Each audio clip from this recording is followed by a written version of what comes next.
Okay, the RG500, it's been back in and it's going back out today. I'll go through why in a sec. Just running the fuel down and I'll explain why. So the customer had it back, rode it for a few times, had some good rides out on it, and then parked it up and it wouldn't restart. This is after several weeks. No cylinder, couldn't get it to go at all. So I gave him some advice on the phone. Eventually we got it brought back to us.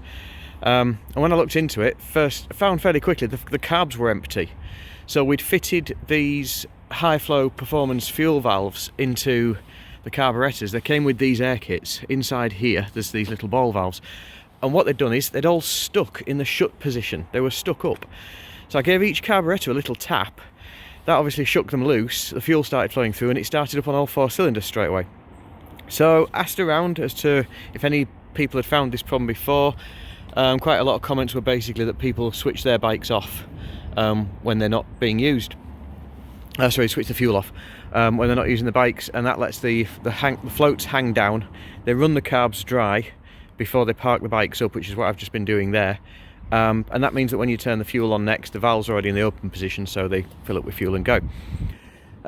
So it's the valves sort of cure one problem but create another, and we can't really do much about the sticking problem other than advise the customer, run your fuel down every time you stop it, and that should not be a problem going forward.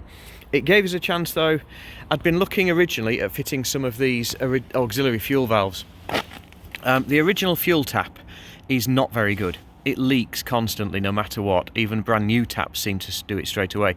So people's solution is to fit secondary fuel taps in the main fuel line here. So these are just a straight right angle on off tap.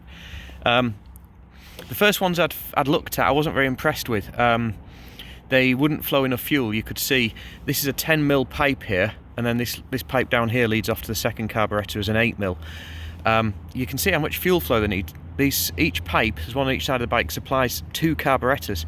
The valves that I'd been looking at on the internet, there were a 10mm pipe outlet here for the rubber to go on, but inside, when you measured, they were only about a 5mm bore when the valve was fully turned open. It's just not good enough. So eventually, after a lot of searching and finding, we found these. They're nearer 8mm full bore when they're fully open.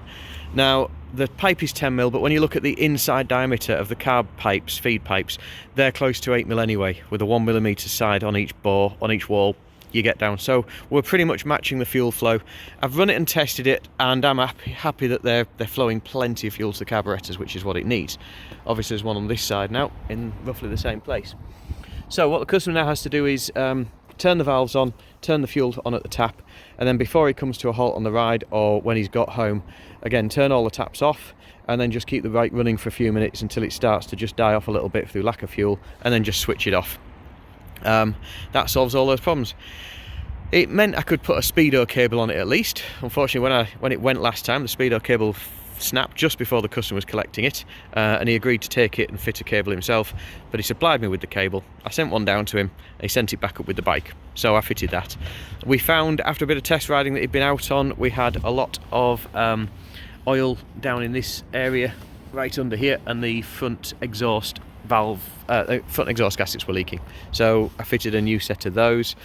Other than that, just giving the bike a once over. It's done, I don't know, maybe 100+ miles now, a couple of 100 miles. So it gave me a chance to just look over everything that we'd done, see how the back shock was settling in, give it a good once over. So a bit of an inconvenience for the customer and an annoyance all round for all of us, I'm sure. This is a courier just going to pick the bike up. Big Zoltan turning up. But it's just, these things unfortunately happen. Main thing is it's sorted out now. I've done plenty more miles with it myself, and it's running quite nicely.